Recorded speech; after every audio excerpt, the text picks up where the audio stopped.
श्री राम। शंखनाद में आपका स्वागत है। अरविंद केजरीवाल आजकल दर दर भटक रहे हैं और उनकी सुनने वाला कोई नहीं है। तरह तरह की याचिकाएं डाल रहे हैं, इस कोर्ट से उस court, Rouse Avenue court, high court, supreme court घूम रहे हैं, लेकिन उनकी याचिकाएं सिर्फ खारिज हो रही हैं। इतना ही नहीं, जो जेल से वो सरकार चला रहे थे और दिल्ली को मैनेज करने की बातें कह रहे थे और योजनाएं, रेवड़ियां बांट रहे थे, वो तक नहीं चल पा रहा है क्योंकि अरविंद केजरीवाल जेल में है। अरविंद केजरीवाल को एक के बाद एक झटके लग रहे हैं और कुछ ही दिनों में उन्हें 3 ऐसे झटके लगे हैं कि जेल में उन पर निराशा छाने वाली है कि उन्हें ना तो कोर्ट से राहत मिल रही है और ना ही चुनाव जीतने के लिए वो जो रेवड़ियां बांट रहे थे, वो रेवड़ियां बांटने को वो अंजाम दे पा रहे हैं। अरविंद केजरीवाल को अभी लगे 3 झटके आप देखिए। सबसे पहला झटका लगा है उन्हें कोर्ट से। अरविंद केजरीवाल कोर्ट में बार बार पुरानी अर्जियां लेके जा रहे हैं। कोर्ट को एक तरह से मूर्ख बनाने की कोशिश कर रहे हैं कि जैसे कि एक सवाल है, उसका जवाब आप देते हैं, फिर उसी जवाब को फिर दूसरी तरह से 2-4 शब्द बदल के फिर लिख देते हैं। पर पढ़ने वाले को तो समझ आता है, टीचर को समझ आता है कि आप तो महज बेवकूफ बना रहे हैं। अरविंद केजरीवाल ने यही किया।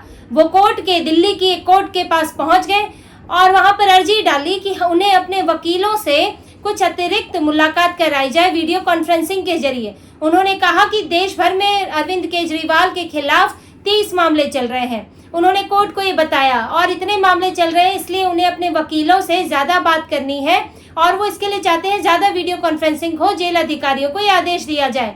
लेकिन जस्टिस कावेरी बावेजा की बेंच थी, उन्होंने कहा कि अरविंद केजरीवाल ऐसी अर्जी पहले भी दाखिल कर चुके हैं और वो अर्जी खारिज हो गई है और उनकी इस अर्जी में कुछ ऐसा नया नहीं है कि इस पर विचार किया जाए। और अरविंद केजरीवाल की ये वकीलों से मुलाकात की अर्जी जो है खारिज कर दी गई।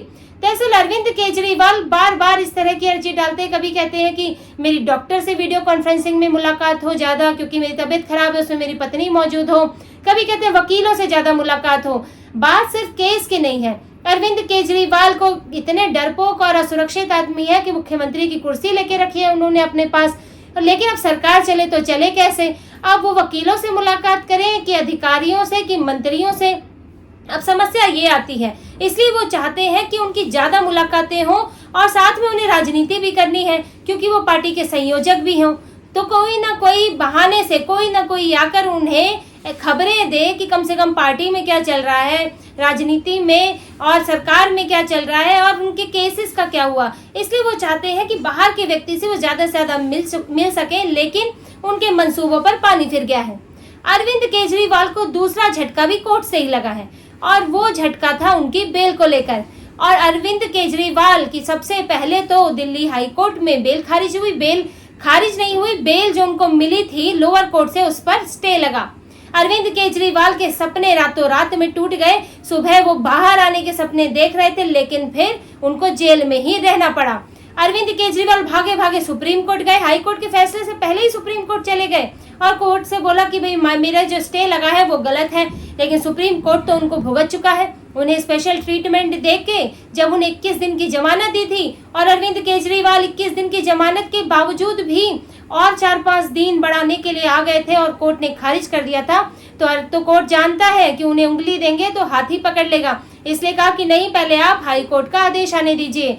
अब जैसे ही हाई कोर्ट ने स्टे लगाया, अरविंद केजरीवाल तो जाते सुप्रीम कोर्ट, लेकिन सीबीआई बीच में आ गई और अरविंद केजरीवाल के लिए बहुत बड़ा झटका था। हालांकि सीबीआई इस मामले की छानबीन तो 2021-22 से ही कर रही है और मनीष सिसोदिया से तो पूछताछ हो भी चुकी है, लेकिन अरविंद केजरीवाल से पहले ईडी ने पूछताछ की और अब सीबीआई आई। सीबीआई अरविंद केजरीवाल को कोर्ट से ही गिरफ्तार करके ले गई और वहीं उनसे पूछताछ हुई। अब केजरीवाल जो है, उन पर तो एक कहावत भी फिट नहीं बैठती कि आसमान से गिरे खजूर से पर अटके।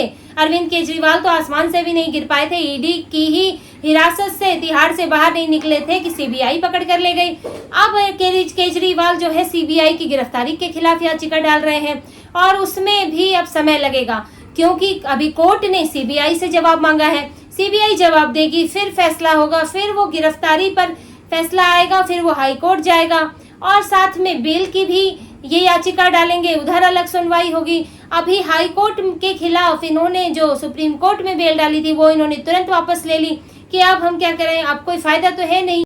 क्योंकि हाई कोर्ट ने स्टे बनाए रखा। अब ये सुप्रीम कोर्ट में जाते भी हैं तो स्टे पर सुनवाई होगी। ये तो नियमित बेल के लिए जाना चाहते हैं और अब सीबीआई भी बीच में आ गई है, तो अब किस किस की याचिका के लिए जाए। तो केजरीवाल को कोर्ट से लगातार अपनी गिरफ्तारी के मामले में, बेल के मामले में, सुविधाओं के मामले में लगातार झटका लग रहा है। और तीसरा झटका अरविंद केजरीवाल को लगा है उनकी रेवड़ी योजना, जिसको वो मान रहे हैं चुनाव की सीढ़ी, चुनाव जीतने की सीढ़ी। अरविंद केजरीवाल की जो ये रेवड़ी योजना है, जो मुफ्त की रेवड़ी बांटने का उन्होंने वादा किया है कि 1000 रुपए हर महिला को मिलेगा, जो लोकसभा में वादा किया था, और लोकसभा में तो उनकी सरकार आनी नहीं थी, हालांकि उन लोगों से उन्हें वोट फिर भी नहीं मिला, लेकिन वो सोच रहे हैं कि इसको मैं विधानसभा के चुनाव से पहले लागू कर दूं और 1-1000 रुपए देकर महिलाओं के वोट बटोर लूं, लोगों के वोट बटोर लूं। लेकिन इस योजना में भी अड़ंगा लग गया है, क्योंकि अभी लोग दिल्ली की विधानसभा चुनाव आने में कुछ ही महीने बाकी है, अब 1 साल का समय भी नहीं है, 6-7 महीने हैं। तो अरविंद केजरीवाल चाहते हैं कि जल्दी से जल्दी ये हो जाए, लेकिन अब मुख्यमंत्री तो जेल में है, तो मुख्यमंत्री से जुड़े काम होते हैं वो हो कैसे? एक तो समस्या ये है। दूसरी समस्या ये है कि इस योजना का ड्राफ्ट ही तैयार नहीं हो पा रहा है। यही तय नहीं हो पा रहा है कि इसके नियम कानून क्या होंगे, किन लोगों को मिलेगी, किन लोगों को किस क्राइटेरिया में मिलेगी, ये चीजें तय नहीं हो पा रही हैं। और इसीलिए महिला एवं बाल विकास मंत्रालय है जो दिल्ली सरकार का, और इसके मंत्री है कैलाश गहलोत, उनके विभाग में सेक्रेटेरिएट ने लेटर लिखा है और पूछा है कि आपने अपने बजट में इस योजना की घोषणा तो कर दी, मुख्यमंत्री महिला सम्मान योजना की, लेकिन इसका कोई कैबिनेट नोट नहीं मिला है, इसका कोई ड्राफ्ट नहीं मिला है, तो इसको आगे बढ़ाया कैसे जाए। आपने कहा कि जल्दी, मंत्री ने कहा है कि इसे जल्दी जल्दी लागू किया जाए, लेकिन बिना ड्राफ्ट नोट के कैसे लागू हो।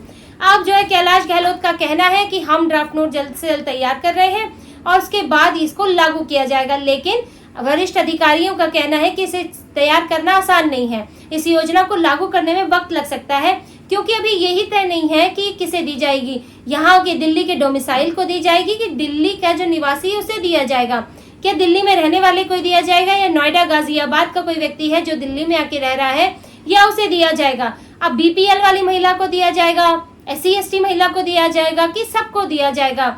उम्र इसमें निर्धारित है कि 18 साल से ऊपर की महिला को, लेकिन उसमें भी है शादीशुदा महिला की, गैर शादीशुदा महिला, किस महिला को दिया जाएगा, कितनी उम्र तक की महिला को दिया जाएगा। अभी बहुत सारी ऐसी कैटेगरी तय करना बाकी है, जिसके बाद ही योजना का क्रियान्वयन होगा, वरना तो फिर उसको अगर इस तरह से आधा अधूरा लागू कर देंगे तो बड़ी ही असमंजस की अव्यवस्था की स्थिति बन जाएगी, और इसलिए बजट भी इसका हिल जाएगा।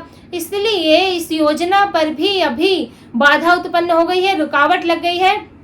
तो अरविंद केजरीवाल जो रेवड़ियों की सीढ़ी चढ़ के दिल्ली के जीतने के सपने देख रहे थे, वो भी इतनी आसानी से पूरे होने वाले नहीं हैं। और ये अरविंद केजरीवाल के लिए सबसे बड़ा झटका है, क्योंकि वो जेल में है, वो पार्टी के लिए अब प्रचार नहीं कर सकते। बड़ा मुश्किल है कि वो अब अगले 1 साल भी बाहर आ पाए, क्योंकि ये कोर्ट के प्रोसीजर होते होते वो बड़ा लंबा वक्त लगता है। और ऊपर से जो मनीष सिसोदिया, वो जिन वजहों से अंदर है, अरविंद केजरीवाल पर भी वो वजह लागू होती है। स्पेशल ट्रीटमेंट बार बार नहीं मिलता है, जो उन्हें 2 बार तो मिल चुका है, हालांकि फिर भी नहीं कह सकते, आजकल कोर्ट की मेहरबानियां कुछ अलग तरह की हो गई है, लेकिन फिर भी बड़ा मुश्किल लगता है, क्योंकि 2 बार ऐसा हो चुका है और उस पर भी वो बाहर नहीं आ पाए, सिर्फ जमानत थी कुछ समय की। तो अरविंद केजरीवाल के लिए एक तो बाहर आना मुश्किल है, वो प्रभावी व्यक्ति है, और ईडी का यही कहना होता है, सीबीआई का यही कहना होता है कि वो सबूतों को, गवाहों से छेड़छाड़ कर सकते हैं। इसीलिए जब उन्हें 21 दिन की जमानत मिली थी, तब दिल्ली सचिवालय और दफ्तर जाने पर भी रोक लगी थी।